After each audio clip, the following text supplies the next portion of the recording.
And now on Good Morning El Paso.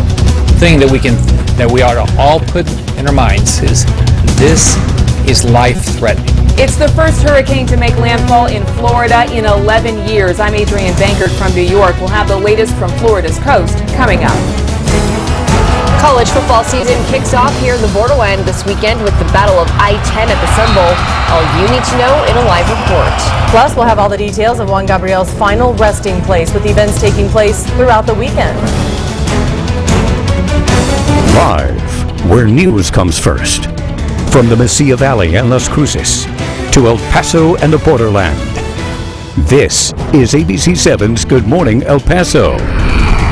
Heavy rain hit parts of the Borderland Thursday morning. This is video yesterday over at Alum Park. The rain left slick roads for drivers as well. The ABC7 Storm Track weather team has finally lifted that first alert that we've had all week, just in time for the holiday weekend. And we have a look at the weekend forecast in a bit, but first we want to welcome you to Good Morning El Paso. Hope you're having a good start to your day. El Paso, Las Cruces, and Juarez. I'm Stephanie Valle. And I'm Hillary Floren. Good morning, everyone. We open with that shot of a lake that was supposed to be a park, so we're kind of glad that Stephen Decatur is here with some better news this morning. Good morning. Things are drying out. We still have rain chances today, so they haven't gone away yet, but they're going to go away as we head into the weekend. Here's a look at those rain totals we saw yesterday on the east side of town. Some very heavy rainfall, well over an inch for portions of central El Paso, extending to the east side and into the lower valley as well.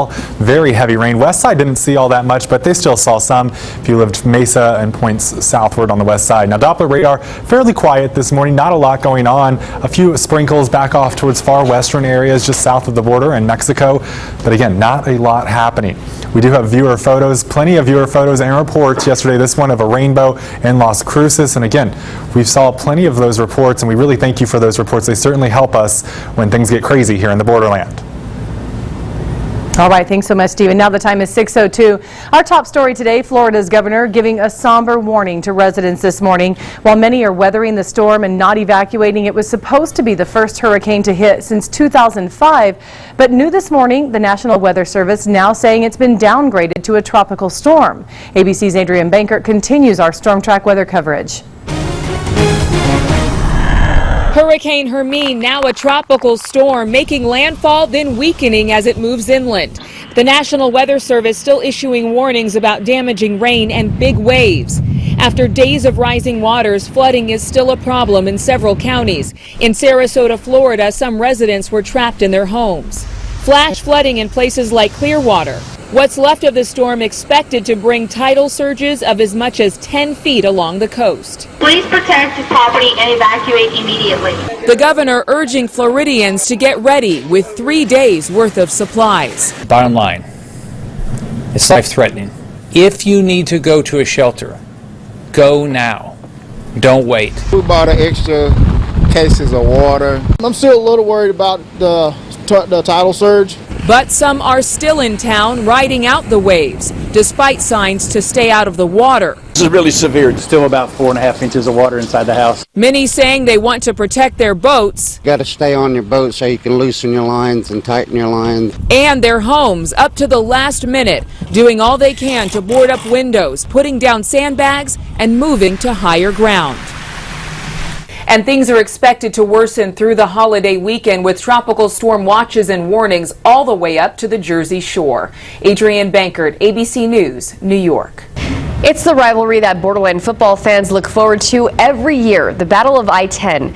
This year, it kicks off the season for the UTEP Miners and the New Mexico State Aggies. Good morning, El Paso's Denise Olivas is live with the preview. Hi, Denise. Good morning. And this past week, players from both sides, NMSU and UTEP, have agreed that this is the best way to start the season. It's the 94th meeting between the Miners and the Aggies, but it's only the 8th time in the series history that the teams play one another to open up football season. But it's the UTEP Miners who have a big lead in the series at 56, 35, and 2. This year, the Aggies travel here to El Paso for some revenge. The Aggies lost in overtime 50-47 last year.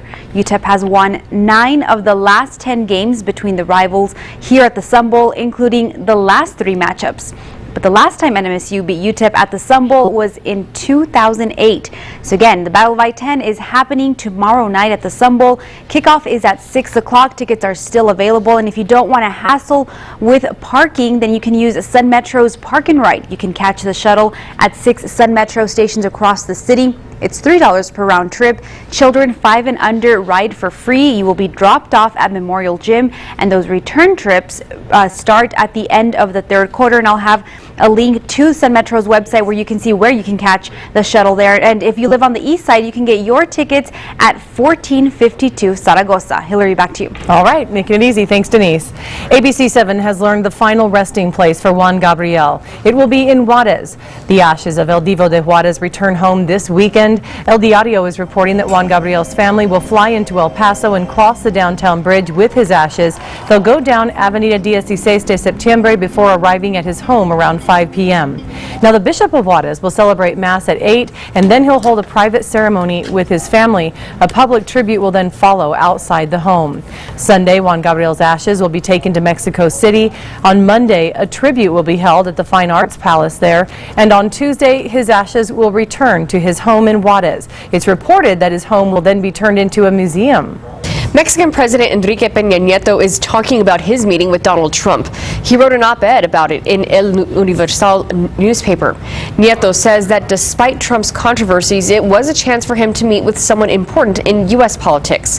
Their meeting was mostly friendly, and he says they spoke about respect for the Mexican people and Mexican values and culture. But the talks after have been overshadowed by a dispute. Donald Trump claims the pair did not discuss who would pay for the planned border wall, but Nieto said they did talk about it. Democratic vice presidential nominee Tim Kaine is expected to give a major national security speech next week. The Virginia senator will speak Tuesday in the battleground state of North Carolina. This is the first time he'll showcase his foreign policy chops during the campaign. Senator Kaine has previously served on the Senate Armed Services and Foreign Relations committees. It's now 6:07, time for weather and traffic on the 7s. And let's get right to Stephen Decatur and talk about our weather. Good morning. Good morning. That first alert no longer in effect. Things are looking quieter as we head into the day today. Still rain chances though, around 40%. We can see Doppler radar this morning showing a whole lot of nothing out there, which is certainly good to see. Many locations, especially in East El Paso, do need to dry out after yesterday's very heavy rainfall. We're having a little bit of trouble with that graphic there, but here's a look at the weather headlines. Rain not as widespread today, and a drying trend as we head into Labor Day weekend, and then temperatures are going to be warming up, so changes are coming as we head into the weekend. Expect warmer weather because of that drier weather, plenty of sunshine around. It is going to be a fairly comfortable weekend here in the borderland with no rain chances, so good news for your holiday plans. Mauricio? Hi Stephen, good morning. For the most part, we're tracking clear roadways across the borderland, but we are starting to see a little bit of a slowdown heading northbound on Loop 375. 32 miles per hour is what we're looking at just as you pass Pelicano Drive, but other than that, things are looking good and there's no major incidents going on the road, so that's good news for your Friday morning commute. 63 miles per hour is what we're tracking right now on I-10 heading westbound in Las Cruces. 67 if you're heading east towards El Paso. A little bit of a slowdown on Picacho Ave heading eastbound, 29 miles per hour, but other than that, no major delays going on. 65 is what we're looking at right now on I-25, and Highway 70 east of Las Cruces is scheduled to remain open all day. Now we are getting some relief closure-wise, and I'll have those details coming up at 6:17 for your weather and traffic on the 7s. All right, thanks Mauricio. And we have much more to come here on Good Morning El Paso. New this morning, a blast overseas leaves nearly a dozen people dead. Who's claiming responsibility this morning? Plus another setback for SpaceX as a rocket explodes in a fiery blast, and it's all caught on camera. It is 6:08 and this is ABC 7, where news comes first. You're watching ABC 7's Good Morning El Paso with Hillary Floren, Stephanie Valle, and live reports from Denise Olivas.